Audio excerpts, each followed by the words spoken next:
चरखे नौए बशर के तारे हैं हुसैन, इंसान को बेदार तो हो लेने दो, हर कौम पुकारेगी हमारे हैं हुसैन। अस्सलाम वालेकुम, बिस्मिल्लाहिर्रहमानिर्रहीम, अल्लाहुम्मा सल्लि अला मुहम्मदिन व आलि मुहम्मद। मुहर्रम हराम के महीना इसका पहला अशरा अब अपने इख्तिताम को पहुंच रहा है।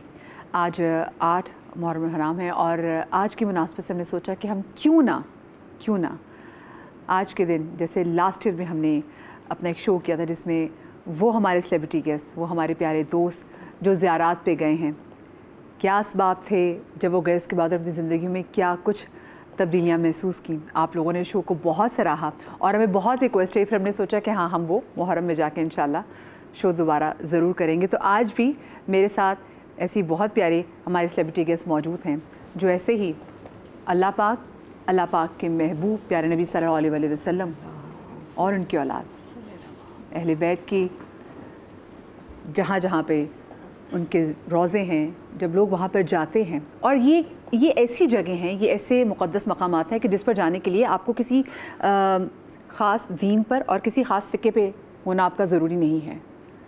दुनिया भर से कोई भी शख्स, चाहे वो हिंदू हो, चाहे वो ईसाई हो, या चाहे उसका कोई भी दीन ना हो, वो इन जगहों पे जा सकता है। और जब हम इन जगहों पे जाते हैं, क्योंकि मेरा अपना भी एक्सपीरियंस है, तो आप जब वापस आते हैं तो यकीन मानिए आप वो नहीं होते जो बन के आप गए होते हैं। आप बिल्कुल मुख्तलिफ आपकी शख्सियत हो जाती है, और अगर आपकी शख्सियत में किसी भी किस्म की तब्दीली ना आए तो इसका मतलब है कि आपकी ज़ियारत कबूल ही नहीं हुई। ये भी ज़रूर याद रखिएगा।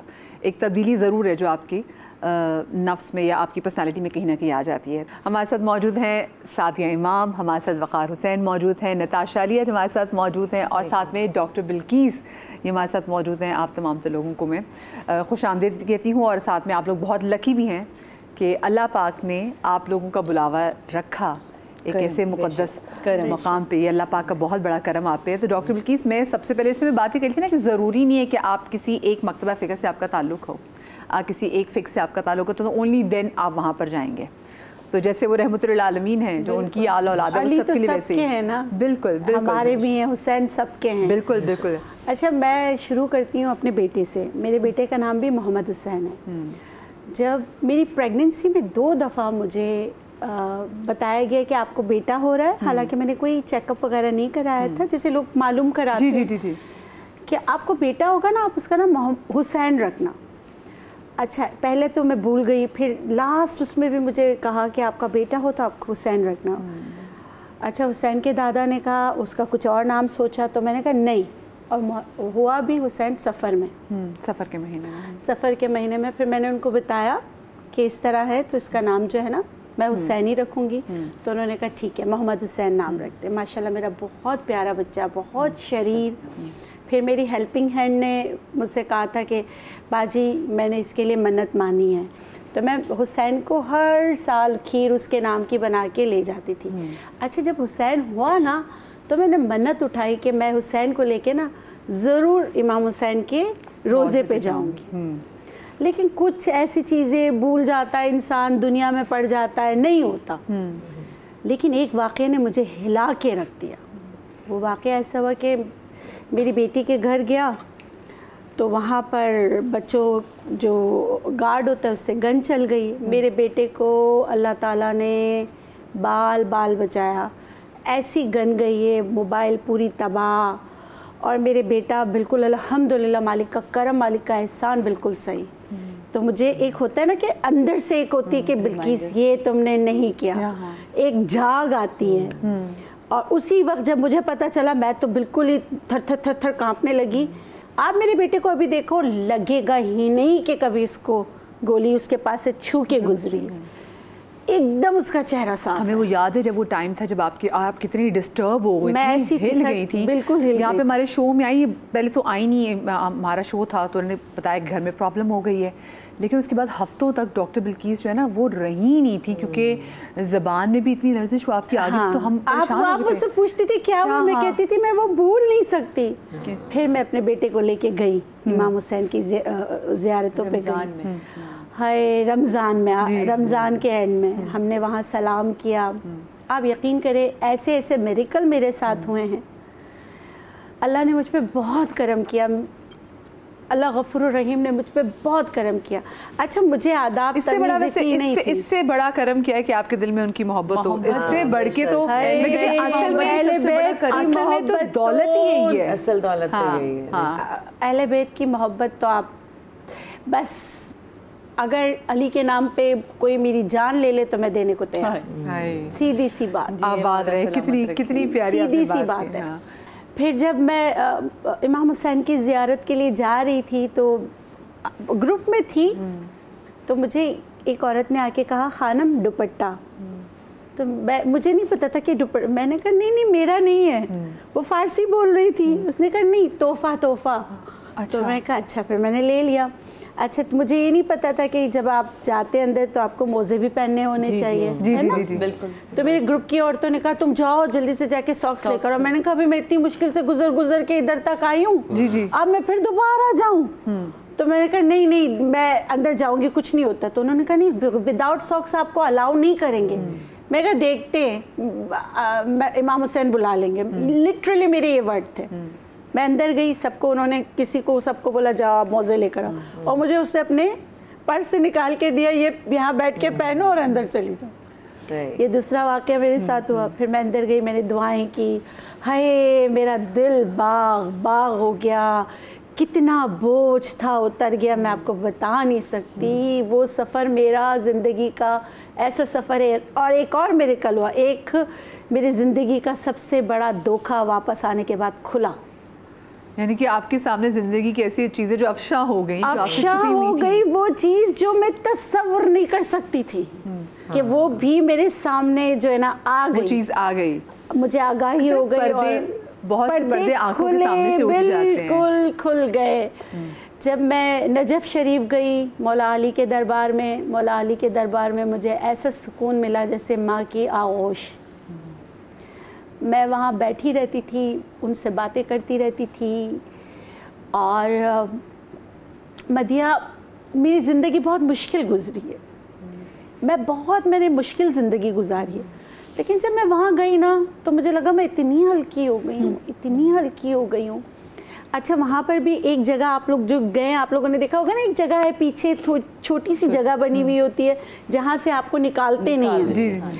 आप वहाँ पे आराम से भी कुरान पाक पढ़ सकते हैं, सब कुछ जरी दिख रही होती है, आप पढ़ रहे होते हैं और आप अपनी दुआएं मांग रहे होते। तो मैं भी वहाँ वहीं कोने में खड़े होकर मैं पढ़ रही होती थी। वरना वो जो खिदमत गुजार औरतें वो कहती थी दूसरों को मौका दो, निकलो। तो इतने में एक औरत आई, एक औरत ने आके मुझे जो पाक मिट्टी है ना, खाके शिफा जिसे कहते हैं, उन्होंने मुझे दिया। कह रही ये आपके लिए। मैंने कहा मेरे लिए? कह रही ये आपके लिए। तो मुझे नहीं तमीज़ थी, मैंने कहा क्या आपको पैसे दूं? तो कह रही नहीं खानम तोहफा। यानी कि आपका किस कदर प्यारा वेलकम हुआ कि वहाँ पे जो और ज़ायरीन थे, अल्लाह में दिल में डाल देता है। हाँ। ये मोहब्बत भी उन्हीं की निस्बत से है ना, कि जो आपको वहाँ पे बाकी जो आने वाले ज़ायरीन उनसे भी एक मोहब्बत होती है। बहुत नताशा, जब आप पहली बार गई थी ज़ियारत पे, कब गई थी बताइएगा, और साथ में आपने प्लान करी थी या फिर बस एक बुलावा आ गया? नहीं, हम तो माशाल्लाह, मैं तो उस वक्त मुझे आई थिंक होश भी नहीं थी जब मेरे अम्मी अब्बा मुझे लेके गए थे। तो पहली तो वो थी जो मुझे याद भी नहीं है। हाँ।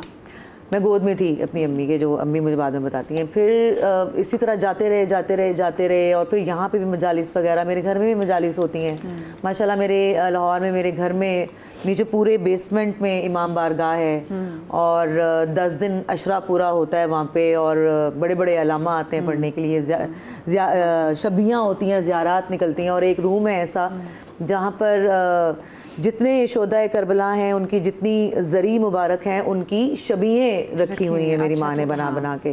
तो बहुत लोग बाहर रुक के आते भी हैं, अंदर बाहर रुक के अलम को भी सलाम कर के जाते हैं। मेरे घर पे 2 अलम लगे हुए हैं माशाल्लाह। दरे बतूल मेरे घर का नाम है और माशाल्लाह।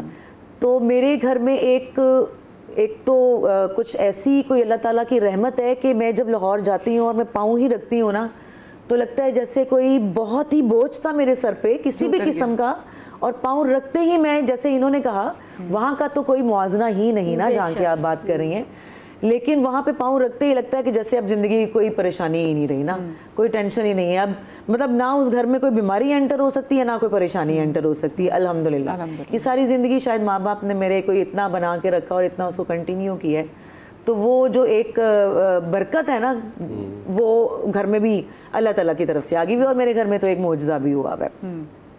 जब पहली बार गई थी तो वो तो मुझे याद ही नहीं, फिर जाते रहे। लेकिन जब मैं होश में गई, जब मैं होश में गई, हाँ जब मैं होश में गई तो जाहिर सी बात है उससे पहले भी समझ तो आई गई हुई थी आहिस्ता आहिस्ता, क्योंकि सुनती रहती थी माँ बाप से, अपने घर में देखती रहती थी, सुनती रहती थी मजालिस और ये वो। बच्चे जो हैं वो बचपन से इतना हिस्ट्री, इवन कि जब हम जाते हैं ना करबला और हमने इतना मजालिस में सुना हुआ है कि अगर आपको ये कहते हैं ना ये इमाम हुसैन का रोज़ा है तो हमें पता है ये तिल्ले ज़नबिया होगा, ये अब्बास का होगा, या हमारा अब्बास से कदम होंगे, या हम मौला अली असगर होंगे, तो हमें किसी को बताने की जरूरत नहीं है, हमें पता होता है वहाँ। जब मैं होश में गई थी, ये जो वकार ने बात की है, तो जैसे ही हम लोग वहाँ पे बैनुल हरमीन में एंटर हुए ना, तो मैंने खुद अम्मी से, जबकि जा तो उधर ही रहे थे, लेकिन मैंने खुद अम्मी से कहा कि पहले तो मौला अब्बास के रोजे पे जाके सलाम करना है ना अम्मा, क्योंकि मौला हुसैन का ये फरमान है कि पहले मेरे भाई अब्बास के पास जाओ और फिर मेरे पास। बेसिकली जो लोग इंशाल्लाह आप लोग देख रहे हैं और अल्लाह पाक आपको प्यारे हबीब के नवासे के रोज़े का दीदार ज़रूर कराए, तो आप जब वहाँ पर जाएंगे तो वहाँ के डेकोरम है, वहाँ के कुछ आदाब हैं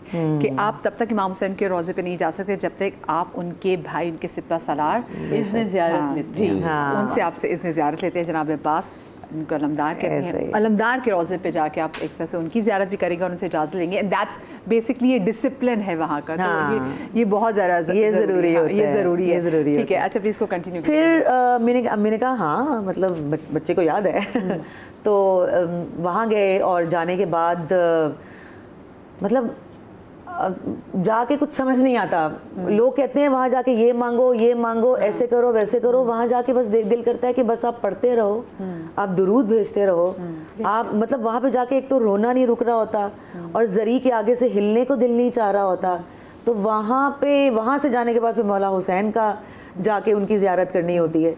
तो वो हम लोग क्योंकि जाते ही मुहर्रम में हैं, तो एक तो वो एक हैबत ऐसी कोई तारी होती है और वो कोई आज़ादारी का आलम कुछ ऐसा तारी होता है, तो मुहर्रम फिर और ऊपर से करबला और ऊपर से वो जगह वो मौला की ज़री, वो देखने के बाद मतलब उसके बाद तो मतलब मुझे नहीं याद कि मैं जितनी देर भी वहाँ बैठी हूँ मेरी आँखें कभी ज़िंदगी में खुश्क हुई हों। मैं सादिया आप मुझे बताइएगा कि जब आप पहली बार गई थी ज़ियारत पे, Were you planning it या एकदम से बुलावा आया और आपको भी समझ में नहीं आया? मैं 2020 में पहली दफ़ा गई, उससे पहले मेरी अकीदत मौला अब्बास से जो इश्क है वो एक अलग इंतहा का इश्क है। 2020 में आपको पता है वो आ गया था कोविड की वजह से कि अब 40 लोगों में मजलिस हो सकती है और मेरे यहाँ 300 आप आ चुकी है मेरे घर मजलिस के भरा हुआ मजमा, और मैं अलम से जाते हुए फिर मैंने कहा, अब मेरे मियाँ का ना एक मसला था, हम साथ जाएंगे, उस चक्कर में हम जा नहीं पा रहे थे। अब 2020 में कब तो सरहदें बंद हो गई और हमें ये भी नहीं पता कोविड कब ख़त्म होगा और हम बचे ना बचे और कोविड कब ख़त्म हो गया। मैं अलम सजाते हुए तो ये अपनी अकीदत है कि मैं फ़र्श भी खुद बिछाती हूँ, धोती भी खुद हूँ, कोई मर्द नहीं आएगा उस कमरे में, हर चीज़ मुझे खुद करनी होती है। तो वो मैं रोई जाए, मैंने कहा मौला ये मेरा इश्क तो ये है कि कोई छत से कह दे जा गाजी का नाम ले, कूद जा, मैं कूद जाऊंगी, दूसरा नाम भी नहीं मुझे पूछना कि क्यों कूदूं, क्या करूं, कैसे करूं। मेरा इश्क यहाँ आपका कहाँ, मेरा इश्क यहाँ आपका, अब मेरा एक ही सवाल चल रहा और मैं अलम सजाती जा रही। तो वो मजलिस भी ख़त्म होगी, पहली सफ़र आ गई और वो एक अंदर रहा ना, और मेरा मियाँ से ना गुस्से वाली वो सिलसिला चल रहा, आपकी वजह से पिछले साल जा सकती थी, आपकी वजह से पिछले आपने मना कर दिया कि हमारी अपने से, क्योंकि हम वो इरादा नहीं बांध पाते। नहीं, इरादा तो बहुत अरसे से बंधा हुआ था। मेरे मियाँ कहते हैं हम साथ चलेंगे, तो वो आप इखलाकन खामोश हो जाते हैं। मुझे रबाब आपने नाम सुना होगा, बहुत ही खूबसूरत आवाज़ की मालिक है, उन्होंने मुझे फ़ोन किया, सादिया कहाँ हैं आप? मैंने कहा मजलिस में। कह रही आप बाहर निकलें, जल्दी से आएँ। सादिया आपने कोई अपना वीज़ा अप्लाई किया करबला के लिए? मैं कहा मैं तो जानती ही नहीं हूँ कि इसके लिए वीज़ा अप्लाई कैसे करते, मैं ज़िंदगी में कभी गई नहीं, तो मुझे क्या पता। आप यकीन जानिए, उन्होंने मेरा जब मुझे तस्वीर दिखाई तो मैं 2000 में गई थी शाम बेनिश परवेज़ के साथ, और वो तब कोई आपको कहते हैं ना उस वक़्त आपके पीक का दौर सादिया इमाम का, आपके पास इतनी नॉलेज नहीं हो, आपको इतनी मार्फत ही ना हो कि आप कहाँ जा रहे हैं, लेकिन वो उस तस्वीर पे मेरा वीज़ा इशू हुआ। मेरे को ये तस्वीर तो मेरे पास खुद नहीं है, ये तस्वीर आपके पास कहाँ से आई है? तो मैं, और हिजाब पहना हुआ ग्रे कलर का मैंने कोट, हम सर्दियों में गए थे, उन्होंने कहा कि आप अपना पासपोर्ट भेजे, वो करे सारा। अब ये मैंने अपने मियाँ को डरते डरते फ़ोन किया, मैंने कहा वो तो मना कर देंगे, अब तो कोविड है, पहले नहीं जाने देते। मैंने अदनान को, मैंने कहा अदनान इस तरह उनकी कॉल आई, आप यकीन जाने मैंने कुछ नहीं किया इसमें, मैं डरी भी इतनी थी। कह लेंगे बेगम ना मैं मना करूँगा, आप जाएं, आप छोड़े मीरब को, ये तो अब आपका बुलावा ही कहीं और से आए, आप जाएं। आप यकीन माने मधिया, हम 5 लोग थे जो पहले पाकिस्तानी वहाँ हम पहुँचे थे, और पूरे रास्ते वो कतर के 8 घंटे मैं नहीं भूल सकती। और मुझे, मैं कहती बस ये किस तरह फ्लाइट ना कैसे नजफ़ उतरे, कैसे नजफ़ उतरे, कैसे नजफ़। तो मैं जिस तरह नजफ़ की सरजमीन पे जाके मैंने सजदा करके मैं रोई थी, वो मैं आज तक नहीं भूल सकती। मुझे जिस तरह का वेलकम दिया मौला ने, हमने क्योंकि जाती मशी, क्योंकि हम बहुत लेट हो गए थे, मशी स्टार्ट करनी थी, तो हमने मशी स्टार्ट कर दी। मैंने कहा मौला अली की ज़ियारत, हमने सलाम किया, क्योंकि वो आपको पता है बंद कर देते, वहाँ ईरानी बहुत ज़्यादा आ जाते हैं, तो वो कह लेंगे शादी आपकी किस्मत होगी, 2020 में कम रहता है, आपको हो सकता है ज़री मिल जाए, आप जल्दी से सलाम करें, हम लेट हो रहे हैं क्योंकि 3 दिन कम अज़ कम मशी में लगते हैं और फिर हम पहुँचेंगे। मैंने कहा अच्छा, मैं वो मुझे लेके गई। आप यकीन माने जिस तरह करम मालिकों का, हमारी क्या औकात, हमारी क्या हैसियत, मेरे बाप ने जिस तरह मुझे गले लगाया ना, उसमें पूरी रेड डोरी थी कि आप हाथ नहीं लगा सकते जरी को। रुबाब मुझे लेके गई और मैं यूँ देख रही, मैं कहा रुबाब, और मैंने जरी की तरफ, मैंने कहा मौला बुलाया भी। उस वक्त में कोविड के टाइम में तो इसमें था कि जो लोग हाथ नहीं लगा सकते कोविड में, खुली मैंने कहा बुलाया भी, और ये राब्ता ये कैसे होगा? आप यकीन जाने वो खादमा जो थी ना, उन्होंने मुझे यूं करके आगे जरी की तरफ, मैं ऐसे लिपटी हूँ जैसे किसी बाप ने गले लगा। और मुझे याद है हम आपकी इस वक्त स्टोरीज भी सारी जो है वो फॉलो भी कर रहे थे। मैं छोटी सी ब्रेक की तरफ जा रही थी, ब्रेक से वापस आते हैं, कहीं मत जाइएगा। चरखे नौए बशर के तारे हैं हुसैन, इंसान को बेदार तो हो लेने दो, हर कौम पुकारेगी हमारे हैं Hussain. Ji welcome back after the break. अच्छा, ब्रेक के बाद ज़रा मैं अपना वक़ार से, क्योंकि वक़ार को तो अब हवाला जो बहुत से लोग जानते हैं, मुझे लगता है कि ठीक है एक मेकअप का तो एक और साइड पर है, लेकिन वक़ार की उम्रा, वक़ार के हज, माशाल्लाह माशाल्लाह से अल्लाह को लंबी ज़िंदगी दे। और फिर जब ये ज़ियारत पे जाते हैं तो ये ख़ुद अकेले ज़ियारत नहीं करते, ये हम जैसे जो है हम जैसे जो लोग हैं हमारी भी जो है वो ज़ियारत करा देते हैं। और मुझे पता होता है कि जब वक़ार कहीं जाते हैं और मुझे एक वीडियो कॉल वक़ार की तरफ से आती है, मुझे समझ में आ जाती है कि इस वक्त मुझे ये ज़ियारत पे है और मुझे मेरी भी जो है ना वो ईदी होने वाली है। वक़ार जब आप, मैं बोली पहली दफ़ा वक़ार जब आप गए थे, मतलब माशाल्लाह बहुत जाते हैं हर साल, माशाल्लाह अल्लाह पाक आपको लंबी ज़िंदगी और आप जाते ही रहें, आपको अल्लाह पाक इतना दे। जब पहली बार गए थे तो उसके वो बताएगा कि वो असबाब कैसे बने थे एंड प्लान किया था, या इसका पूरा क्रेडिट जो था ना वो मेरी बीवी को जाता है। अच्छा, मैं बहुत ज़्यादा, अब ये शिया घराने में पैदा हुए हैं, बचपन से यही सुन रहे हैं, मजालिस देखते हैं, सब चीज़ें होता है ना कि आपको एक फॉर ग्रांटेड लेते हैं कि आप तो शिया घराने के तो हैं, और हमें पता है कि, और हमारे यहाँ तो होता है शजर नसब तक पता है कि यहाँ कि हम अगर रिजवी हैं तो क्यों रिजवी हैं, हम हुसैन हैं तो क्यों हुसैन है, पूरा कि हमें पता है कि मेरा नाम सैयद वक़ार हुसैन रिजवी नाम है, तो उसका क्या मतलब है हर नाम का, तो वो सारा पता होता है।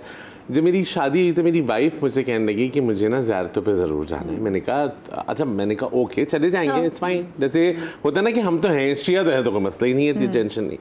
मेरी वाइफ ने मुझसे बगैर पूछे जो है ना मेरा, मेरी अम्मी का, मेरे बच्चे का, सबका पासपोर्ट जमा करा दिया। अच्छा, जब उसके और आपको लगा कि सिर्फ आप दोनों का हो रहा है? नहीं, हम, मुझे पता ही नहीं था कि हम जा रहे हैं। अच्छा, मुझे मालूम भी नहीं था कि हम जा रहे हैं। अच्छा, और मैं क्योंकि कभी गया ही नहीं था ऐसा, और हमें तो ये था कि बस मजलिसों में यही शिया हम लगते हैं, इस तरह की जो वहाँ जाने का दिल तो हमेशा था, लेकिन कभी वो इरादा नहीं बना, अर्ज नहीं हुई। फिर जब, और वो रूहानियत भी नहीं पता थी ना वहाँ जाके क्या होगा, बस ये आपको बचपन से तो आप देखते आ रहे हैं। अब जब भारत मेरी वाइफ ने बताया कि मैंने ना एडवांस जमा करा दिया, मैंने कहा तुमने मुझसे पूछा भी नहीं, और मेरी तो शूट्स वगैरह आ रही हैं चीज़ें। उसने कहा बस जो भी है मैंने इसलिए पहले बता दिया, पूरा आपके पास 15 दिन है, आप आगे की शूट्स कैंसिल कर दीजिएगा। अच्छा, मुझे बेसिकली ये था कि चलो, अच्छा मैं थोड़ा सा गुस्सा भी हुआ, मैंने कहा तुमने मुझसे पूछा नहीं यार, मेरी शूट्स हैं और ये हैं, और मैंने कहा लेकिन तुम हादी को लेके मत जाओ, तुम लोग चली जाओ फिर। तो कह रही नहीं आप तो साथ। मैंने कहा फिर मुझे हादी को टेक केयर करना पड़ेगा, वहाँ की छोटा था हादी बिल्कुल। अच्छा, हम वहाँ पहुँचे, जब मैं पहुंचा हूँ और जो मैं उस ज़मीन पे उतरा हूँ, तो मैंने कहा ये मैं क्यों नहीं आया था अब तक यहाँ पर। अच्छा, फिर मैंने क्योंकि जितना सुना हुआ था ना, मैं उतना एक्सप्लोर कर रहा था। अच्छा, एक्सप्लोर करते करते 10 दिन ख़त्म हो गए। मैंने कहा ये क्या हुआ, ये तो ऐसा हुआ जैसे अभी लाइट जली और बुझ गई। मैंने कहा ये कैसे हो सकता है, ये तो अभी मेरी प्यास बुझी नहीं ना, अभी मुझे समझ ही नहीं आया, अभी तो मैं आया हूँ यहाँ और 10 दिन ख़त्म हो गए और इतराफ़ की ज़ियारतें भी हो गई, सब हो गया। वापस आके ना मेरा दिमाग दिल सब वहीं था। यही होता है, सेम है, क्योंकि मैं उनके ग्रुप में, हाँ, उनके आशिकान ग्रुप में मैं गया था। फिर अब कौन सा ईयर था? ये था 2015 आई थिंक। और 2015 के बाद कोई ऐसा साल खाली नहीं गया? नहीं, फिर मैं नहीं गया, उसके ऐसा कभी नहीं हुआ कि मैं कोई सा। अच्छा, 15 में ये हुआ कि जब मैं गया हूँ ना। अच्छा, तब आप अरबईन की उसके लिए गए थे? नहीं, आशिकान एक उनका ग्रुप आता है जो कि बड़ा ठंडा होता है, वहाँ पर सर्दियाँ होती हैं, फरवरी, रश कम होता है।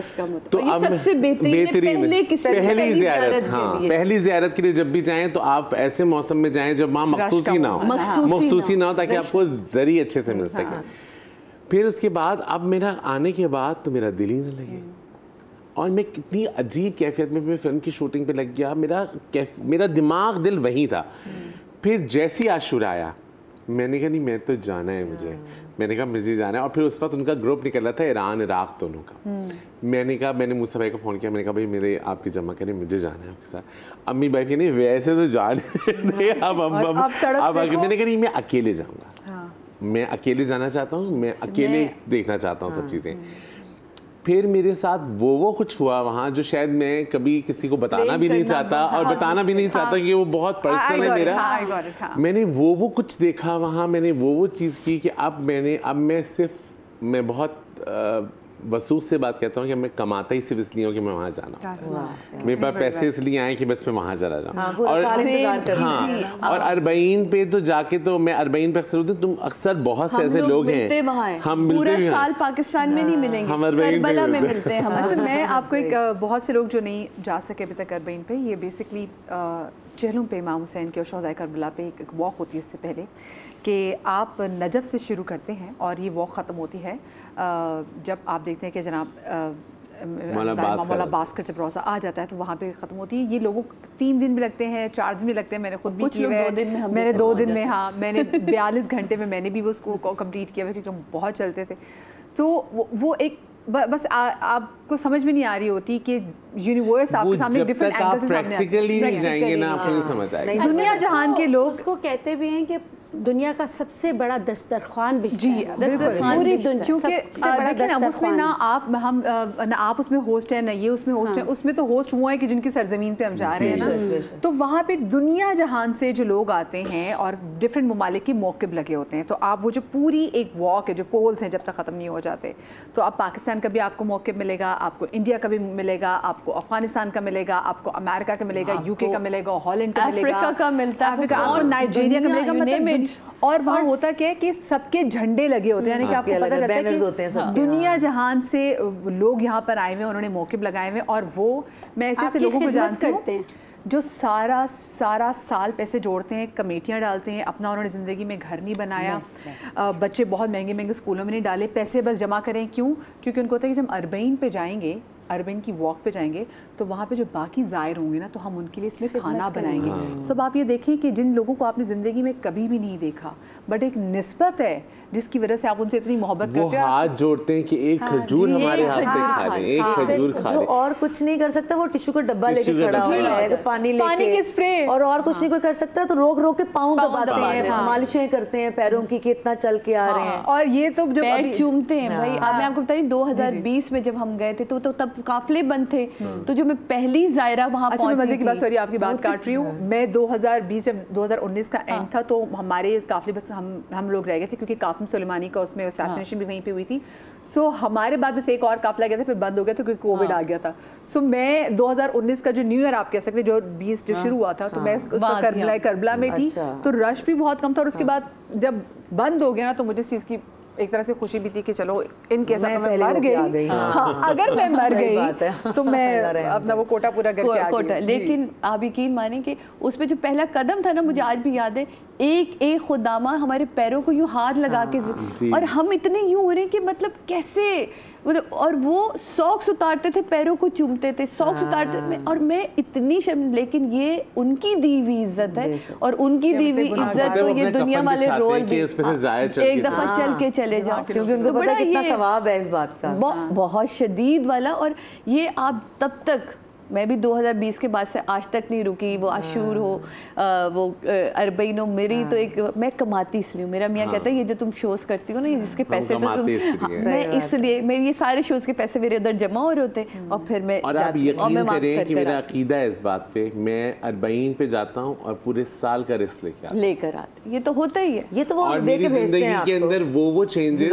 देखिए मैं कोई बहुत पढ़ा लिखा आदमी नहीं हूँ, मैंने नॉर्मल ग्रेजुएशन किया हुआ है, और फिर आपकी लाइफ ऐसी गुजरती है जिसमें मैंने शोबिज में आने, मेकअप आर्टिस्ट बनने की स्ट्रगल है हमारी प्रॉपर, और उस जमाने में जब मेकअप आर्टिस्ट लड़के नहीं होते थे तो पूरी स्ट्रगल है।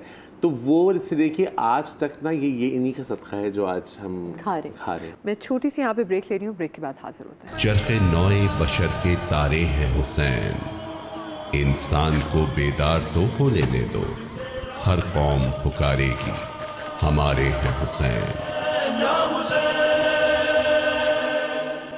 ब्रेक के बाद हम आपको एक बार फिर से खुशामदीद कहते हैं। आप मुझे बताएं, आपने कोई ऐसा वाकया, कोई ऐसी चीज़ जो आपके साथ हुई और आप उसको भूल ना सकती हो कभी?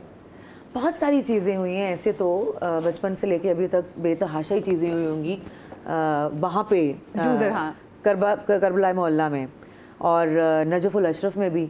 लेकिन एक चीज़ ऐसी हुई थी, मतलब कि जिस दिन परचम कुशाई होती है, परचम कुशाई मतलब हम लोग 1-2 दिन पहले ही चले जाते हैं कि मुहर्रम शुरू होने के 1-2 दिन पहले परचम कुशाई भी देखने का एक वो अपना हिसाब होता है, जब वो सारा परचम चेंज करते हैं, कलर चेंज, ग्रीन से रेड कर देते हैं, लाइट्स भी चेंज होती है, हाँ सारी चीज़ें चेंज हो रही होती हैं, तो वो समा देखने वाला होता है, वो टाइम देखने वाला होता है। तो बैनुल हरमीन में हम लोग जो है ना सारे ही इकट्ठे थे, जब हम 1-2 घंटे पहले जाना होता है क्योंकि आपको एक जगह मिल जाए, आप सारे दोनों जो हरम है आप उनकी परचम चेंज होते हुए देखो, लाइट्स चेंज होते हुए, तो वो अलग ही कोई अलग ही सीन बैनुल हरमीन बेसिकली इज द प्लेस जो कि दरमियाने इमाम हुसैन के रोज़े, हाँ, जो बीच की एक राहदारी है। मेरी अम्मा मुझे हमेशा मना करती हैं कि करबला को कभी ज़िंदगी में अकेला करबला ना बोलो, करबला मोहल्ला, और नजफ़ को अकेला नजफ़ुल अशरफ बोलो।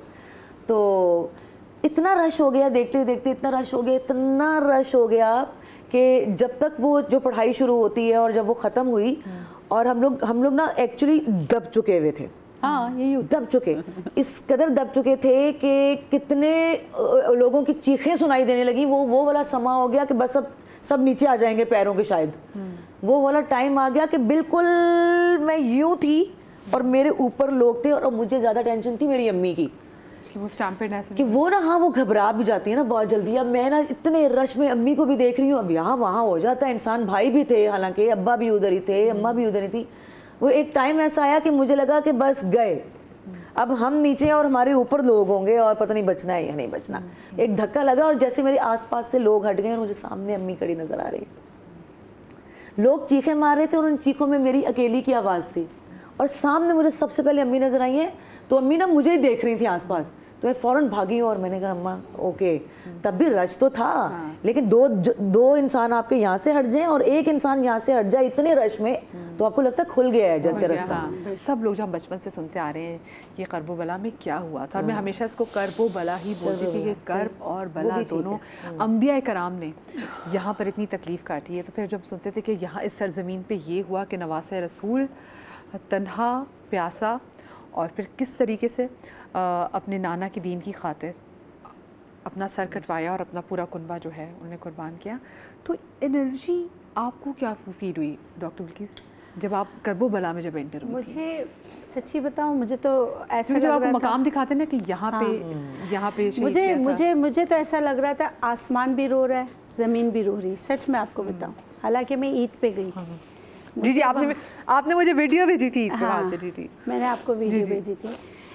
मैं तो गई ईद पर थी, लेकिन मुझे अपने हर कदम पे ज़मीन रोती हुई महसूस हुई, आसमान रोते हुए महसूस हुआ। वो जो दुख था ना, वो सारी चीज़ें ऐसे लगता था फिल्म की तरह चल रही हैं कि वहाँ क्या हुआ होगा। आपकी बॉडी की एक सेल में से ऐसा लग रहा था वो निकल रहा था। मैं आपको बताती हूँ, मुझे मेरे रीढ़ की हड्डी के अंदर दर्द महसूस हो रहा था, और ख़ुद ब खुद आँखों से आंसू जारी थे। मतलब मैं रो रही थी और मेरे अंदर जिस तरह आपकी रीढ़ की हड्डी के अंदर दर्द हो रहा था, आपके गूदे में दर्द हो रहा होता है और आपको लगता है आपको ज़मीन बता रही होती है, आसमान बता रहा होता है, क्योंकि अगर आप ट्रांस में होते ना आपको एक एक चीज़ आपकी चल रही होती है। बिल्कुल सही। और करबला का ये कि आपको हर दफ़ा में वो ज़मीन अलग है। आप आशूरे पे जाएं तो वो एक अलग है, आप नॉर्मल डेज में जाएं तो अलग है, आप अरबईन पे जाएं तो वो बिल्कुल अलग है, अलग अलग मिजाज है। और आप लेकिन उसकी जो थरथराहट है और जो उसकी गर्माहट है, आप करबला में रहें, जो जितने देर भी आप रहें, करबला में आप बेचैन रहते, बिल्कुल आपकी बेचैनी कहीं आपको सुकून नहीं मिलता, आपकी घबराहट है, आपको बेचैनी, आप होटल में टिक नहीं सकते, दिक्कत बहुत ज्यादा, आप होटल में टिक नहीं पाते, बस हुआ कि फौरन पहुंच गए। और जैसे ही आप नजफ आते हैं, नजफ में इतनी ठंडक है, इतनी ठंडक है, आपको वहाँ सुकून मिलता है, आपको एक अलग से इस तरह आपके चेहरे पे मुस्कुराहट आती है।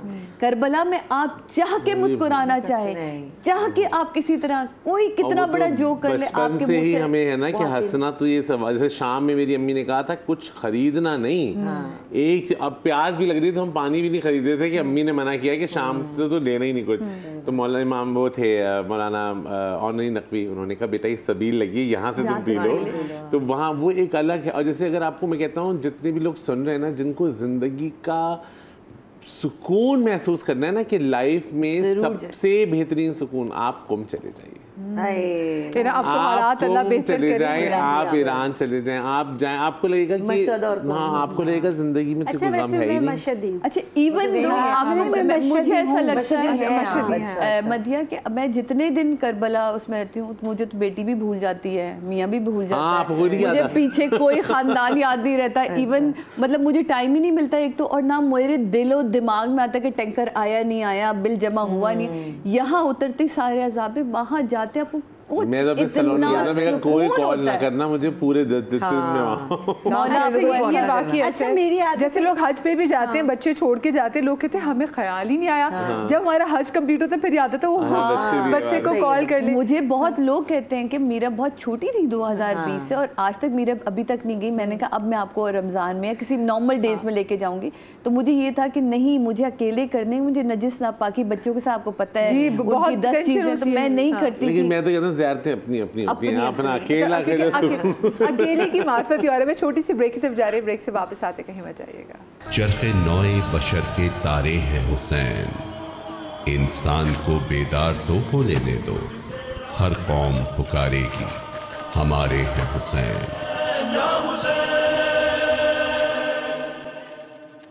बिस्मिल्लाहिर्रहमानिर्रहीम। ब्रेक के बाद हम आपको एक बार फिर से खुश आमदीद कहते हैं और आज हम कुछ यहाँ पे मुहिबान अहले बैत रसूल पाक सल्लल्लाहु अलैहि वसल्लम की आल औलाद की मुहिब यहाँ पर मौजूद हैं और हम तस्करा करें या ज़िक्र करें, अपने एक्सपीरियंसेस आप लोगों के साथ शेयर करें कि जब हम इन मुक़द्दस मकामात की जब ज़ियारत करने का अल्लाह पाक ने हमें कहते हैं, अल्लाह पाक ने उतना रिस्क भी दिया, असबाब भी हमारे अल्लाह पाक ने पैदा किया और फिर हम वहाँ पे गए। जैसे मैं करबला के हवाले से बात भी कर रही हूँ, ईरान के हवाले से बात भी मुझे करनी है, मैं शाम के हवाले से बात भी करूँगी क्योंकि शाम जाना जो है वो काफ़ी मुश्किल अब आज के टाइम में हो गया है क्योंकि वहाँ पे हालात ऐसे अब नहीं है।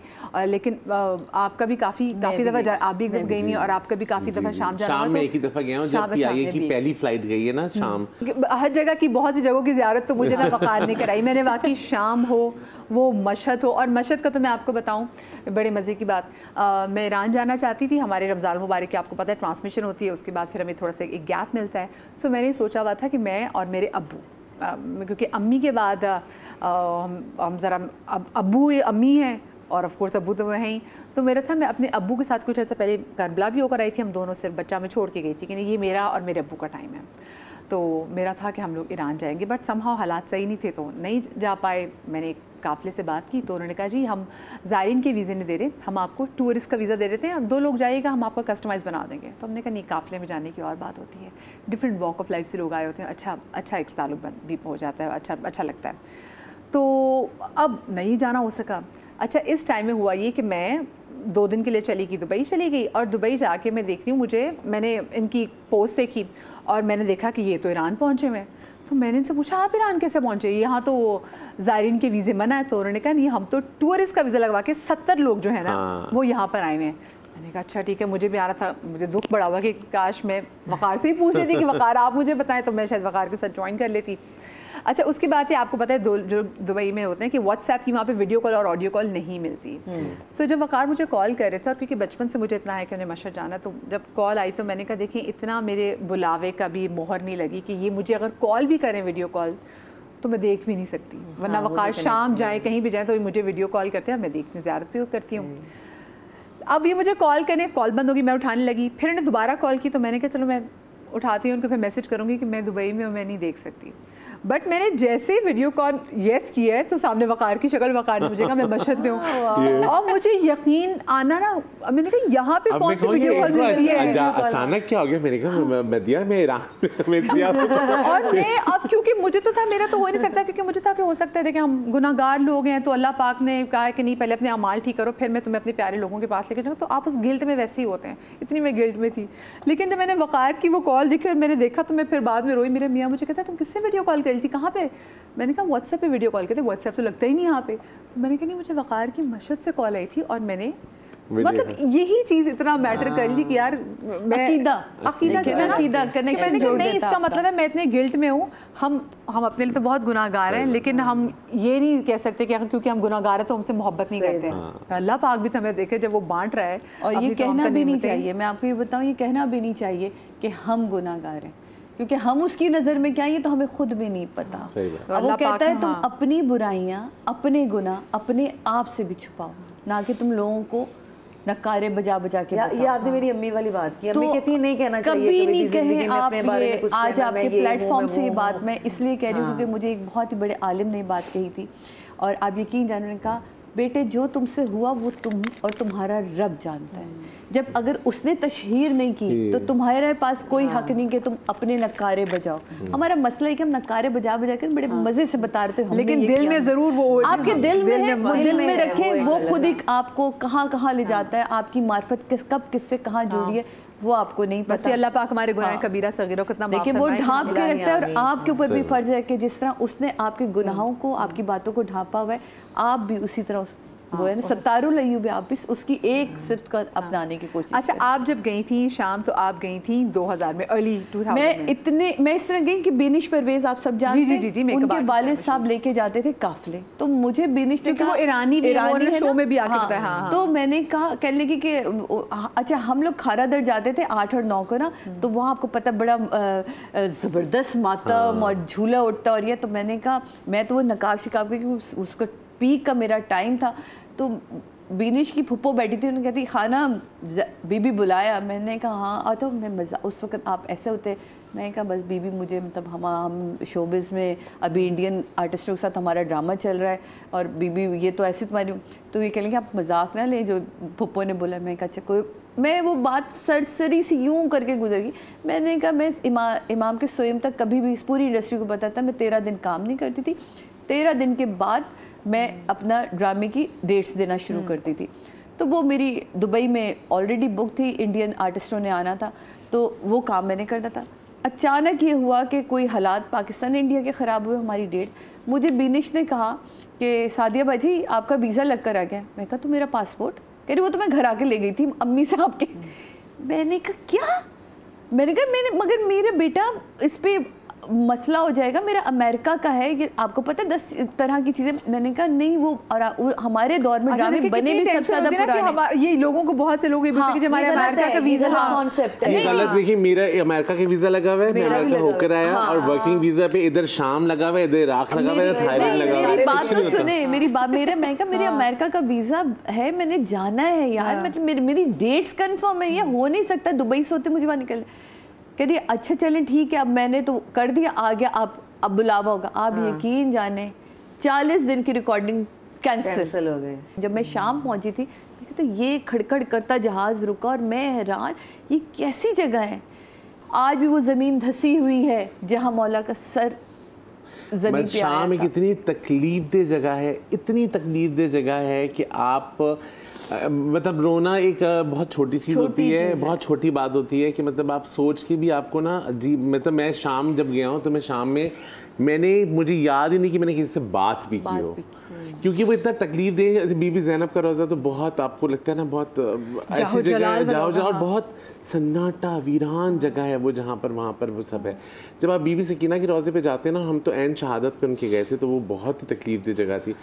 आप बीबी सकीना को भी फुर्सत दे ही नहीं पाते कि वो आपको दरबार शाम में लेके आते। वहाँ आप, मैं चाहूँगी आप बीबी सकीना के हवाले से भी लोगों को बताएं, क्योंकि बहुत से लोग जो मैं देख रहा हूँ उनको मालूम नहीं। ये वो शहजादी हमारी 4 साल शहजादी हमारी इमाम हुसैन की बेटी, जिनको छोटी बतूल कहते हैं। आपने बीबी जनाब सैयदा सलामुल्लाह का सुना होगा कि जब वो दरबार से आई थी तो उनके बाल सफ़ेद हो गए थे। बीबी जब करबला से निकली थी 4 साल की शहजादी, तो उनके बाल सफ़ेद थे, क्योंकि ऐसी उन्होंने वहाँ पे यतीमी देखी। और ये वो बीबी है कि जिनको इमाम हुसैन अपने सीने पे सुलाते थे और नमाज शब में जिस बेटी को मांगा, तो ये वो बेटी है। रोज़े पे इतनी और वो शाम में जिनको असीर बना के लेके गए थे, देन वो वहाँ पर इतनी ईज़ा पहुँचाई गई कि वहाँ पर ये 4 साल बीबी जो हैं, ये फिर 13 सफ़र को जो है अपने जिंदान में, और जिंदान में मदफन है। और आप वो जिंदान कभी जाके देखें कि वो जिंदान बड़े बड़े बंदों का दिल फट जाता है, जिसमें मेरा ख्याल है कि आप टेढ़े होके, तो मैं जब हम उतर रहे थे तो मैं कहती मेरा इमाम उतरता कैसे होगा, और कोई एक नमाज कज़ा नहीं किसी बीबी की। आप ये सोचिए कितना, और करबला कितना बड़ा मैसेज है कि कुछ भी हो जाए नमाज नहीं छोड़नी। तौहीद एक बहुत बड़ा मैसेज है करबला से। बिल्कुल। अच्छा, आप फिर उसके बाद आप जैसे वहाँ से निकलते हैं, वो जब आपको दरबार शाम में लेके जाते हैं ना, तो आप गुस्सा, रोना, इन सब चीज़ों की मिक्स कैफियत होती है। और जिस जगह बीबियाँ खड़ी थी ना, और जहाँ यजीद का दरबार था, तो वो जगह आज भी गर्म है। आप वहाँ खड़े होंगे, वो गर्म है। बीबी ज़ैनब का अब तो उन्होंने वो कर दिया जी, और वो उस पे ना इतना कार्पेट है, उस पर आप खड़े हो तब भी आपको गर्म लगेगा। फिर एकदम से आपको उस जगह जाते हैं जहाँ पर इमाम ज़ैनुल आबिदीन ने पहली मजलिस की थी, जहाँ इमाम का सर रखा गया था मौलाना हुसैन का। वो जगह आप वहाँ आपका सब आप टूट के गिर जाते हैं वहाँ पर। फिर एकदम से आपको जब उन्होंने कहा ना जब ये बाजार, मैंने कहा मैं तो वहाँ देखना भी नहीं चाहता। मैं जब वहाँ गई, मेरे साथ मुझे ना पता नहीं था कि मेरी शक्ल किसी से मिलती है वहाँ। तो मैंने हिजाब पहली दफ़ा ज़िंदगी में, वो तो जो बंदा है वो मुझे यूँ प्यार करके चला जाए, जो खातून है वो मुझे यूँ करके, तो मैं को ये मुझे क्यों चूम रही हैं। तो वो क्योंकि उनको ईरानी थे उनके वालिद साहब भी, और बिनिश में अच्छी खासी फ़ारसी बोल लेती।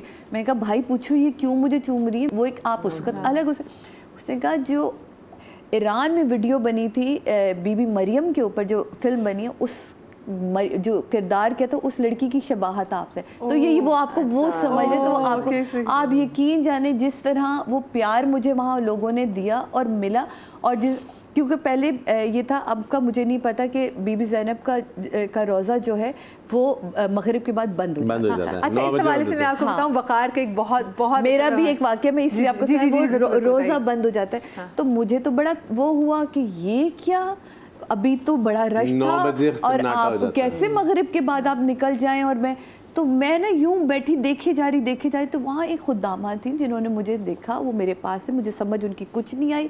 उन्होंने मुझे घड़ी के इशारे से बताया कि इतने बजे तुम आ जाना। आप यकीन जानिए, मैं आई, हमने वो जो खाने माने का सिलसिला होता है वो होता है, अब मैं किसी को कुछ नहीं बता रही। और मैंने बिनिश को कहा कि आज मैं ना बाज़ार शाम में, कहती बाजी ये जगह अच्छी नहीं, आप अकेली ना निकल जाएगा। मैंने उनके वालिद साहब, मैं कहा अंकल मुझे सिर्फ रोज़े तक, कहते बेटा बंद है। मैं कहा आप चलें तो सही। आप यकीन जाने मैं वहाँ गई हूँ, उन्होंने दरवाज़ा खोला है, मैं पूरी रात बीबी की ज़रीब के साथ चिपकी रही। उन्होंने मुझे अंदर से ज़ियारत कराई, मुझे वहाँ बैठा के रखा। मुझे उन खुदा, मैं आज मुझे उनका ना नाम जानती हूँ ना मैं उनकी शक्ल, बट मुझे वो बड़ी बड़ी आँखें उनकी नहीं भूलती, मुझे उनकी शफ़क़त नहीं भूलती, मुझे उनका इतना रोशन चेहरा। उन्होंने मेरा माथा चूमा था और उन्होंने कहा था दुख्तर।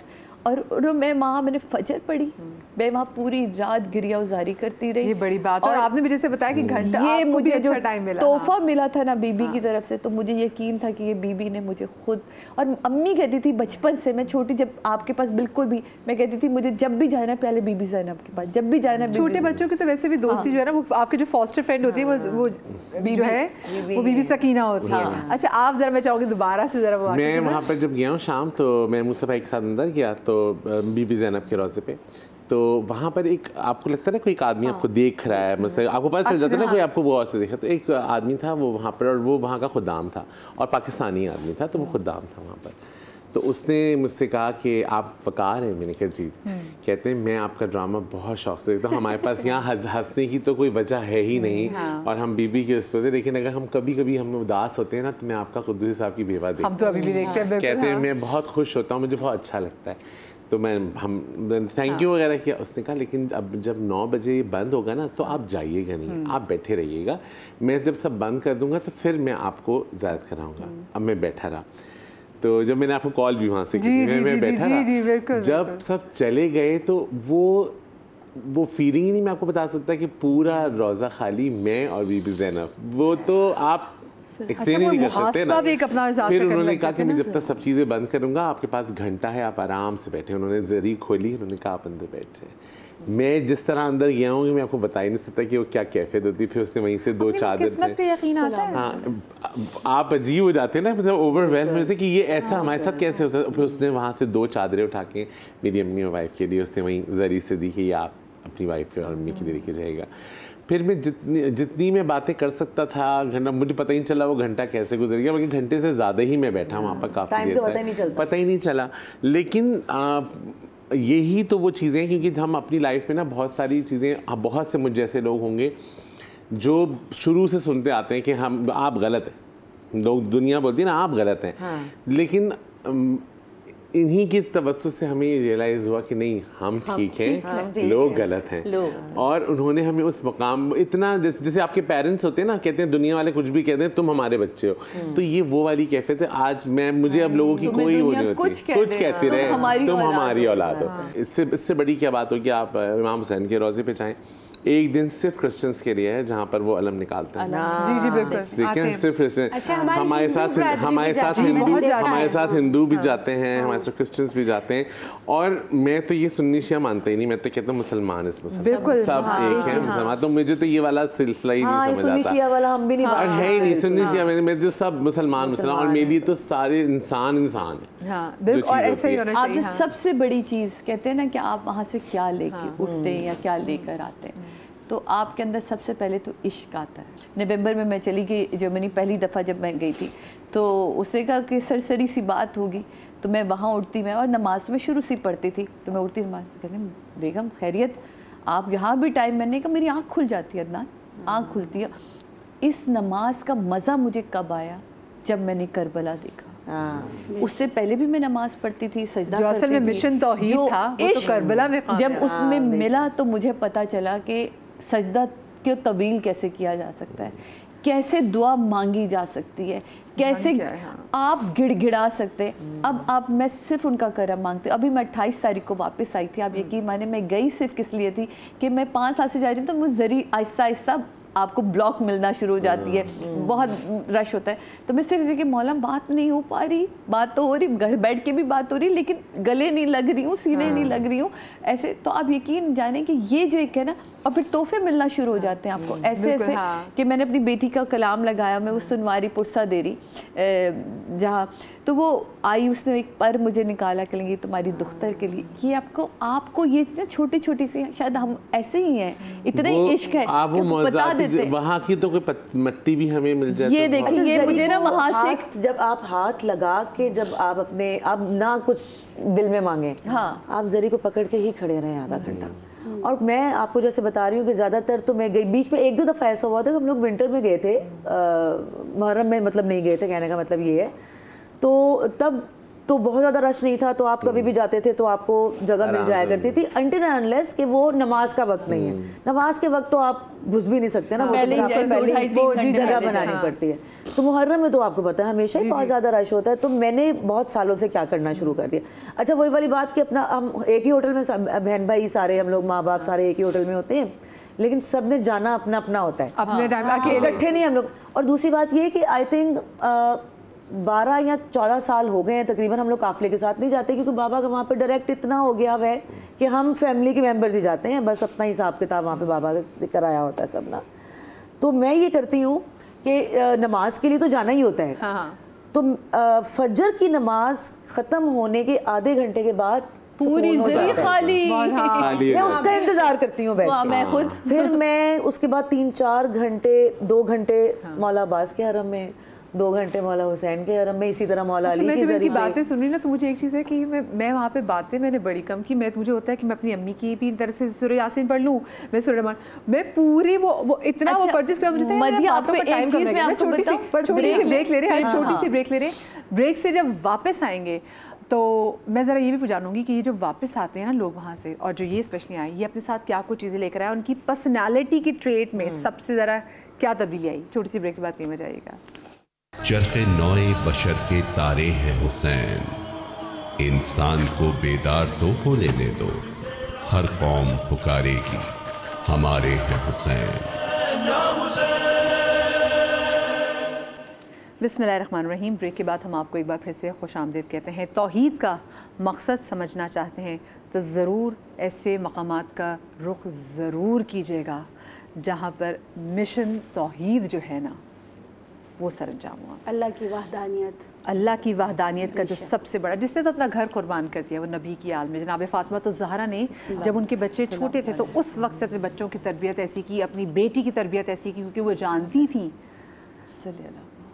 कि क्या कुछ होगा आगे, और उन्हें उनकी तरबियत ऐसी की। अब ये तो वो बच्चे हैं जो कि मतलब सोचे ना कि जिनके नाना इल्म का शहर हैं, अना मदीनतुल इल्म व अलीउन बाबूहा, कि मैं इल्म का शहर और अली का दरवाज़ा है। तो इनके तो घर के बच्चे एक बहुत बड़े इंस्टीट्यूट है, तो ये जानते थे कि क्या कुछ होगा, और फिर उन्होंने वैसे ही तौहीद के मिशन को पूरा करने के लिए अपना घर बार अल्लाह पाक की मैं आई हैव नो वर्ड्स। जब आप जाते हैं ना तो चीज़ें कैसे आपके सामने ना बदल जाती हैं, और आप भी बदल जाते हैं। आप ना बदलें, यकीन माने, तो इसका मतलब है कि आपकी ज़ियारत की कबूलियत नहीं हुई। अगर आप इंसान बेहतर बन गए, कुछ ना कुछ अच्छी चीज़ आप लेके ना आए, तो उसका फिर ऐसा हो ही नहीं सकता कि कोई वहाँ जाए और तब्दील ना हो। बिल्कुल, क्योंकि वहाँ पर आपको खुद नहीं पता चलता कि आपके अंदर क्या तब्दीली आ गई है। अच्छा देखिए, मेरे अंदर क्या तब्दीली है, मैंने लेट गो करना सीखा। पहले मुझे बहुत गुस्सा आता था, फिर मैं जब इमाम हुसैन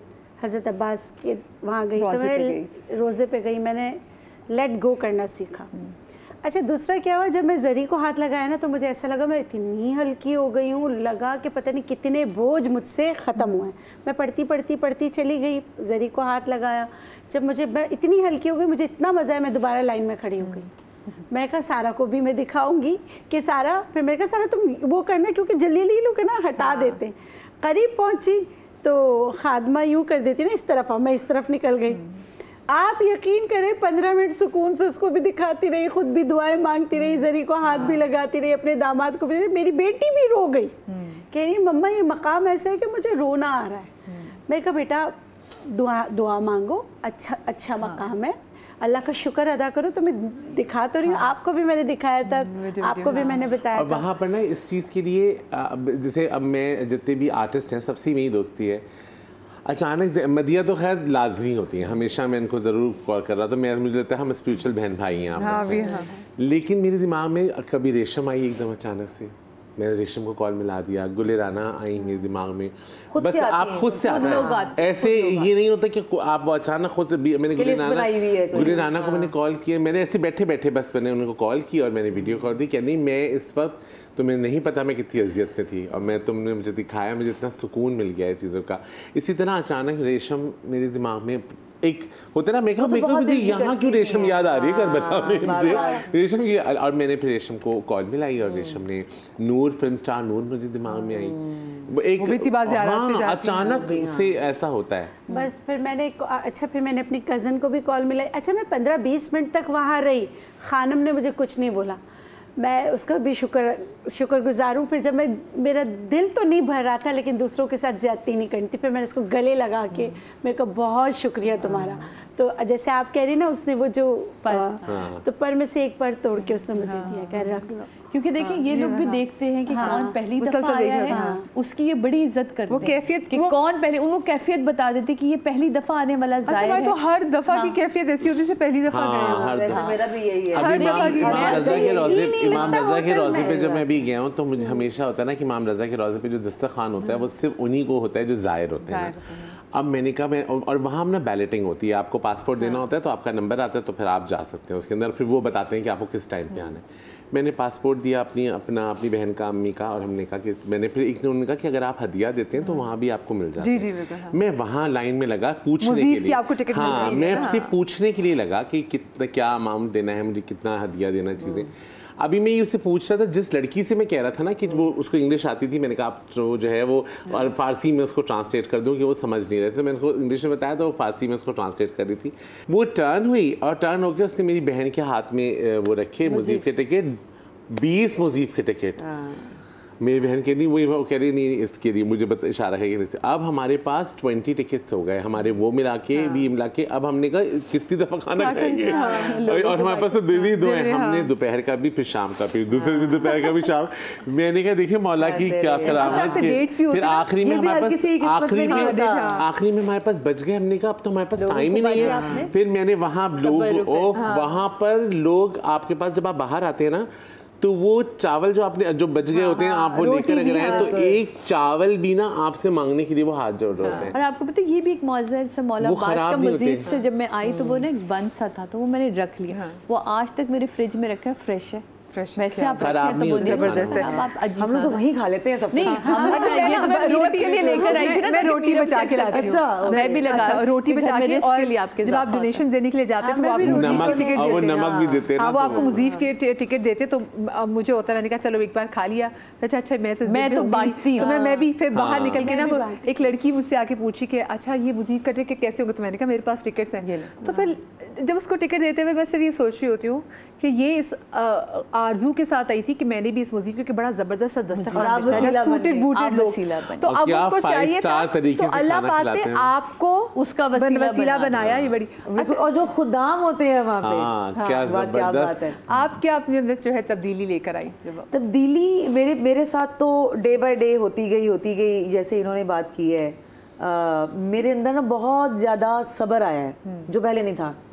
मतलब बहुत ज़्यादा चीज़ों को, हाँ सादिया को भी पता है बड़े अच्छे तरीके से, ज़्यादा आप जानती हैं, मतलब मेरे अंदर सब्र आया। पहले मैं बड़ा हाइपर हो जाया करती थी छोटी छोटी चीज़ों पे, मतलब कोई 10-15 साल पुरानी बात है ये, लेकिन अब मैं उतनी ही काम हो गई हूँ। अब मैं सेट्स पे शूट्स पे भी होती हूँ तो सारे जो पुराने मेरे एडी हैं, स्पेशली डायरेक्टर्स तो अब बहुत सारे, अब वैसे नहीं, डायरेक्टर तो बहुत सारे नए आ गए हैं, लेकिन एडी अभी भी पुराने बहुत सारे सेट्स पे मिल जाते हैं। तो वो मुझे कहते हैं कि नताशा आप वो हैं ही नहीं जो आप पहले होती थी, आप बिल्कुल चेंज हो गई हैं।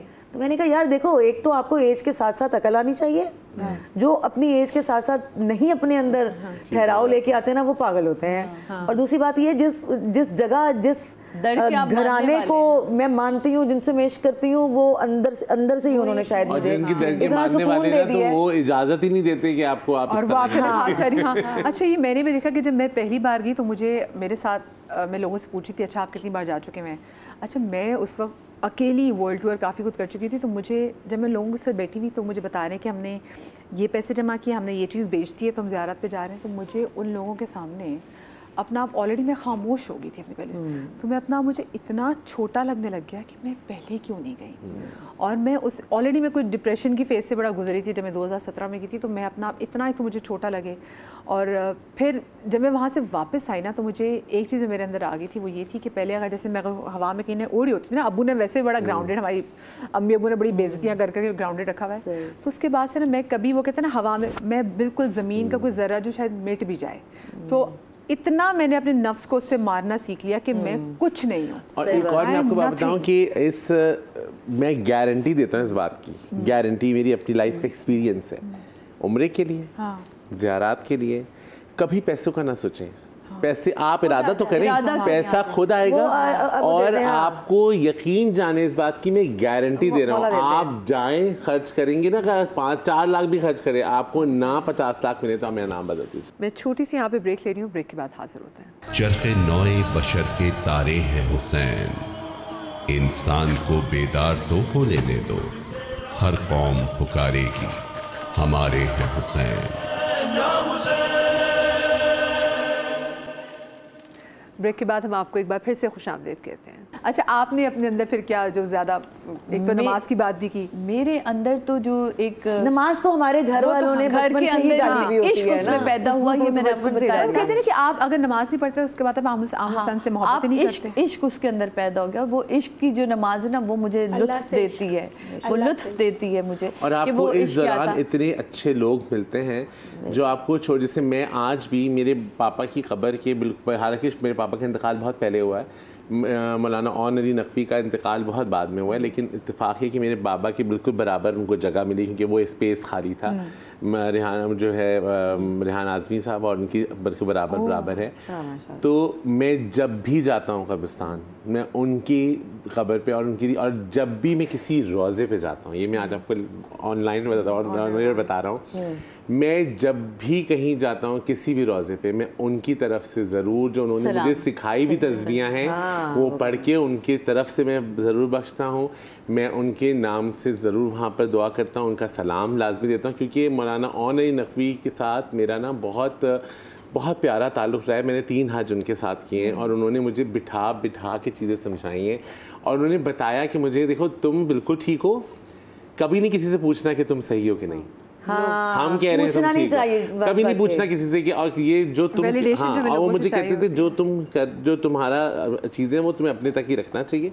और उन्होंने मुझे सिखाई चीज़ें, उन्होंने मुझे तस्बीहात सिखाई, उन्होंने मुझे हज करने का पूरा तरीका समझाया। एक एक चीज़ हज पे अब तुम जैसे रात में उन्होंने कहा कि चलो मैं तुम्हें लेके चल रहा हूँ वहाँ, ये तस्बीह पढ़नी है वहाँ ये, तो उन्होंने मुझे जो तस्बीहां सिखाई हैं मैं उनके लिए पढ़कर उनके नाम से ज़रूर उनको बख्शता हूँ और उनकी तरफ से सलाम ज़रूर देता हूँ। तो उन्होंने आपको जब आप इन सफ़र पर जाते हैं ना, आपको ऐसे ऐसे लोग और ऐसी ऐसी चीज़ें और ऐसे और आप इमामों की दुआएँ पढ़ें, आपको खुद दुआ मांगने की ज़रूरत ही नहीं ज़रूर आप वो दुआएं पढ़ें तो तर्जुमे के साथ उर्दू नहीं पढ़े, पता हो कि आप पढ़, जिसको इंग्लिश समझ आती है वो इंग्लिश में पढ़े, जिसको उर्दू समझ आती है उर्दू में पढ़े। हम दे जो जितनी भी दुआएं हम इमामों की अगर हम दुआएं अल्लाह की तारीफ करना आपको उन्होंने सिखाई है। सूरत आप कहेंगे यार अल्लाह पाक की हमद इससे खूबसूरत और कौन बयान करने वाला है। आपको जो आपके दिल में है वो अल्फाज तो इमामों ने पहले ही बता दिए। मैं आपको एक और मज़े की बात बताऊं, कुछ जब आप, मैंने आपको एक बात बतानी थी, आप पहले करबला जब आप जाते हैं तो यूजुअली जो वहाँ के रहने वाले लोग हैं, क्योंकि हम पाकिस्तान से जो लोग जाते हैं, दूसरे ममालिक से जो लोग जाते हैं, वो वहाँ ज़रूर दुआ करते हैं, वो करबला और नजफ में ज़रूर दुआ करते हैं। लेकिन जो वहाँ के नेटिव इराकी हैं जो वो ना करबला में दुआ करते हैं ना नजफ में दुआ करते हैं, वो दुआ करते हैं काज़मैन में। मैं लोगों को जानती हूँ जो एक्चुअली अपनी लिटरली फाइल्स उठा के लेके जाते हैं और वो कहते हैं कि हमारा ये मसला हल हुआ, अल्लाह मियां से कहें कि आप काज़मैन में जाएं एक दफ़ा और जब बाबुल हवाइज पे बैठ के जब आप तस्बीह पढ़ते हैं, जो बाबुल हवाइज तस्बीह आप पढ़ते हैं, मैं वो ये बोल पढ़े थे तो मैंने इसलिए रुक गई थी कि मेरी वालदा की डेथ 2012 में हुई, जब मेरी शादी से पहले। तो जहरा एक हमारी बहुत दोस्त है, उन्होंने मुझसे कहा कि साहब, उनको नहीं पता, कनाडा शिफ्ट हो गई थी, वो आई तो कह लेंगी कि सादिया आपकी वालदा से मुलाकात हुई थी करबला में, वो नमाज़ पढ़ी थी, वो खैरियत से पहुंच गई। मैं कहा आप मिली वालदा से मेरी? कह रही हाँ, मैं उनको अपनी जानमाज पे जगह देकर आई और वो तस्बीह भी मैंने उनको दे दी थी। उन्होंने कहा बस बेटियों से कह देना, सादिया से कह देना कि हम खैरियत से पहुँच गए। हम, आप यकीन जाने, वो ऐसी दिल को तसल्ली थी कि अम्मी वहाँ हैं। अब मैं जितनी दफ़ा जाती हूँ ना, मैं मौला से कहती हूँ मुझे एक दफ़ा अम्मी से मिलवा दे। इसके अलावा मैंने ज़िंदगी में कभी कोई दुनियावी दुआ, क्योंकि उनको तो सब पता, उनसे दुनियावी दुआ क्या मांगनी की ज़रूरत थोड़ी है, वो सब देते। जो सब्र, जो सुकून मुझे मिला है, जो आप पूछ रही थी कि आपके अंदर क्या चेंज आया, मैं पहले बड़ी बहुत डाउन टू अर्थ और बड़ी हम्बल रहती थी, लेकिन अब मेरी ज़िंदगी में एक बिल्कुल अलग चीज़ है ना। मुझे घर से निकलना ही नहीं अब अच्छा लगता। मुझे एक्स्ट्रा लोग, उनकी गॉसिप्स, उनकी बातों से बड़ी उलझन होती है। मुझे दुनियावी बातें, हाँ, जहाँ अल्लाह की और आले नबी की बात तो मैं बड़े मज़े से, मुझे वहाँ मैं घंटों बैठ के एंजॉय करती हूँ। तो ये जो एक अंदर आपके अखलाकी चेंज आ रही होती है, मेरा ख्याल है ये सबसे बड़ी चेंज होती है और वो आपकी पर्सनालिटी में दिखनी भी चाहिए। बिल्कुल। अच्छा, मैंने ना अपनी ज़िंदगी में सच बोल के बड़े छितर खाए हैं पर लेकिन अब वाकई फिर आपको तो नहीं यार, आप किसी हक वाले के मानने वाले हैं, लेकिन उसके बाद ना वाकई मेरे अंदर हुआ कि नहीं यार, ये यही है। मतलब अगर आप किसी हक वाले को मानने वाले हैं ना, तो आपको बस अपने ठीक है फेंटी खा लो झूठ मतलब सच बोल के। हाँ। मैं आपको एक बात बताऊं वाकया कि मैं मेरे सैलून के अंदर मैं क्योंकि मैं बड़ा ट्रस्ट करने वाला आदमी हूँ और मैं बिल्कुल होता है मैं कहता हूँ अल्लाह का शुक्र है मेरे अंदर चला के नहीं ओके नहीं से कहते ना अभी तुम्हें तो समझदारी करनी चाहिए थी। मैंने कहा मेरे सैलून में इमाम बारगाह बना हुआ है मैंने उनके हवाले किया है मुझे कुछ टेंशन लेने की जरूरत नहीं है। आप यकीन करें मेरे सैलून में मेरे एक मैनेजर और एक रिसेप्शनिस्ट थे उन्होंने जो है वो काफ़ी बड़ा गबन किया मतलब काफ़ी लाखों का गबन किया मुझे पता भी नहीं था मैं ट्रस्ट था मैंने उनको साइन कर देता था। फिर जब वो पकड़ा गया वो भी अल्लाह ने ही पकड़वाया क्योंकि वो तो किसी ने बताया थोड़ी मुझे फील आया जब वापस आई है तो इनका भी ऐसा गबन मुझे पकड़ा गया। अच्छा अब जब ये पकड़ी गई बात तो मेरे जो लॉयर है उसने कहा कि हम यूँ केस करते हैं फलाएं करते हैं मेरी मेरी बेस्ट फ्रेंड है वो लॉयर है उसने कहा वकार तुम छोड़ो मैं चीज़ें देखती हूँ तुम्हें टेंशन लेने की ज़रूरत नहीं है। मैंने कहा बात सुनो अगर ज़रा सा भी केस से चीज़ें गई एक तो खैर वो लड़की है तो मुझे ज़रा ये है कि वो थाने जाएगी तो मेरे लिए मुश्किल है। दूसरी चीज हाँ मुझे मैंने कहा ये नहीं हो सकता कि वो लड़की ये भी मौला के मानने वालों के अंदर ही होता है। मैंने कहा देखो क्रिश्चियन लड़की है मैं क्रिश्चियन लड़की मैं उसको थाने में नहीं भेज सकता मैं ये बर्दाश्त नहीं करूंगा कि रात में वो थाना रुके तो ये तो हो ही नहीं सकता।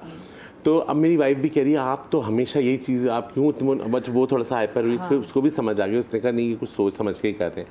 मेरा लॉयर मुझ पे इतना गुस्सा मेरा भाई मुझ पे इतना गुस्सा कि तुम आप क्यों नहीं आपके पास सबूत है। मैंने कहा देखो अगर मैं अभी रुक गया और ये थाना कचहरी हो गया मैं एक हफ्ते बाद शाम जा रहा हूँ मैं ये सोच ही नहीं सकता कि मैं अगर मुझे हुआ उन्होंने कहा कि आप हफ्ते बाद ना जा अब अभी नहीं जा सकते आप केसेस चल रहे हैं। मैंने कहा मैं ऐसी बड़ी अदालत में जा रहा हूँ मुझे तो ज़रूरत ही नहीं है यहाँ की ठीक है ना। सही बात। सब मुझे बोलते रहे मैंने कोई वो नहीं किया। एक हफ्ता शुरू हुआ हम शाम चले गए शाम जाके आप यकीन करें मैंने कभी ज़िंदगी में बीबी से शिकायत किसी की भी नहीं की ना मैंने किसी को बददुआ दी ना कुछ दी। मैं गया हूँ मैंने ज़ियारत की सलाम किया मैंने कहा बीबी मैं इस वक्त बहुत तकलीफ़ में आया हूँ क्योंकि मेरे आपका कारोबार में कितनी बड़ी चीज़ हो जाए नुकसान हो जाए और आपका ट्रस्ट टूट जाए। देखिए पैसों का नुकसान तो कवर हो जाता है ट्रस्ट टूट जाता है। मैंने कहा बीबी ये केस मैंने अब आपके हवाले किया और मेरे उसके बाद यकीन करें खुदा की कसम मैंने सोचा भी नहीं उसके बारे में अपनी ज़ियारतें करता रहा। मेरी बीवी का फ़ोन आया कि नहीं आप ऐसी क्या दुआएं कर रहे हैं कि हम रोज़ाना 11 बजे सैलून बंद कर रहे हैं। अच्छा कि क्लाइंट्स इतने क्लाइंट्स हैं कि मैं आप ऐसी क्या दुआएं कर रहे हैं वहाँ। मैंने कहा बस मैं तो बीवी के हवाले केस कर दिया है। आप यकीन करें जो नुकसान तो हमारा कभी ज़िंदगी में हमें वो प्रॉब्लम ही नहीं आई चीज़ें भी कवर हो गई सब चीज़ें और उससे मैं उस वाक़े की वजह से पहले हम मैनुअली काम कर रहे थे इस वाक़े की वजह से हम स्टेप अप हो गए मेरा कारोबार अप हो गया चीज़ें हो गई तो ये तो उनका सदका है कि वो हमें देते हैं और ये होना चाहिए। जैसे हमारे घर में छोटी मोटी हर एक के घर में कोई ना कुछ लगा रहता है। मैंने ज़िंदगी में कभी अपने नौकर से या अपने घर के किसी हेल्पर से ये नहीं पूछा ये चीज़ कहाँ है। मुझे इतना खौफ आता है ये बात पूछने का कि मैं कैसे पूछूँ अगर इसने नहीं किया और इसके दिल से कोई आह निकली तो मैं कहाँ खड़ी रह गई। तो बात ये नहीं होनी चाहिए कि मैं वहां जाऊंगा नहीं मैं मानने वाली हूँ। लोग ये समझते हैं मदिया कि हम बेवकूफ़ हैं हमें नज़र नहीं आ रहा हमें समझ नहीं आती हमें सब समझ आती है मगर हम जिनके मानने वाले हैं ना उन्होंने इस बात की इजाज़त है। ये वाकई बहुत से लोग ऐसा कभी कर जाते हैं तो मैं कहती हूँ कि मैंने माफ किया दिल पे बड़ा पत्थर रख के आते रहते हैं वो ट्रॉमा से तरह फ्लैशबैक आते रहते हैं। एज एन बिजनेस ओनर लोग समझते हैं बेवकूफ हैं इन्हें तो समझ ही नहीं आ रही बिजनेस की इन्हें चीजें नहीं है ऐसा नहीं हमें सब समझ आती है। इंट्यूशंस बहुत होती हैं आपको इंट्यूशंस इतनी होती हैं कि ऐसा कुछ चल रहा है लेकिन सामने वाले इतने मीठे तरीके से आपको चूना लगा रहे होते हैं ना पान वाले के अलावा। अच्छा लेकिन आप देखिए नुकसान होने का होता है। मेरे देखिए मैं वक़ार की बात करूंगी कि जैसे ये कह रहे ना पैसों का नुकसान तो छोड़ दे पैसों का कभी मुझे फर्क नहीं पड़ता। एतमाद गुरूर भरोसा टूटा है ना और हम जिनके मानने वाले ना हम 5 रुपए में भी गुजारा कर सकते हैं हमें 5 करोड़ देंगे हम तब भी गुजारा कर लेंगे हमें कोई फर्क नहीं पड़ता। अल्लाह का शुक्र है कि और इस बात का पता है कि सिर्फ अगर खुदा न खास्ता देखें जिंदगी लाइफलाइन ऐसी होती है ना अप एंड डाउन्स तो आते हैं लेकिन इतना यकीन है कि हमारे लोग बैठे हमें संभालने वाले लोग बैठे हमें टेंशन नहीं। इस चीज़ की आप पता है अमीरी पैसा नहीं है अमीरी है मवद्दत जो आपके दिल में मौजूद है। और जिससे हम बात करें ना कि हम 5 रुपए में भी गुजारा कर लें और 5 करोड़ में भी अय्याशी कर लें तो इसका पता क्या है क्योंकि हम उनसे निस्बत रखने वाले, उनसे मोहब्बत रखने वाले, जिन्होंने उस वक्त शुक्र किया जब सब्र करना मुश्किल था। अल्लाह पाक इन पाक हस्तियों के सदक़े में आपके हमारे हम सब की जो मुश्किलात हैं उनको दूर करें और हम सब जाएं उस सरजमीन पे और जाके देखिए कि अल्लाह पाक की कुदरत कैसे बोलती है, जहाँ पे जो तौहीद का नारा कैसे बुलंद हुआ था। अपना बहुत सारा ख्याल रखिएगा। सबका शुक्रिया। शाद रहिए, आबाद रहिए। अल्लाह पाक आपको औलाद के गम से महफूज रखे और सवाए गम हुसैन के आपको कभी और कोई गम ना थे। अल्लाह।